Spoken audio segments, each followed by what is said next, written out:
خوله مې ګنډلې ستا د زلفو په تارونو ځکه خوله مې ګنډلې ستا د زلفو په تارونو ځکه که په ژړا شوم دا کوڅه د لیونو ډکه ده منم اختر دی خو اشنا خواله مې مراد درومه زخمی زخمی بشي لمن مې دا زغور ډکه ده. قدرمندو سلامونه او ډېرې نیکې هیلې په ټوله نړۍ کې که هغه لر ده او که بر ده یو وطن دی یوه خاوره ده په دې کې نن د کوچني اختر مبارکي لمانځل کیږي.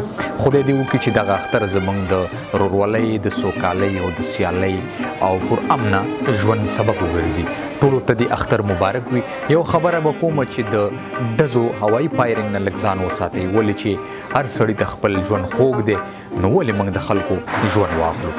همدې سره خپل ملګري ته اجازت ورکړئ. ښه اختر ولرئ. ښه ورځ. ډېره مننه.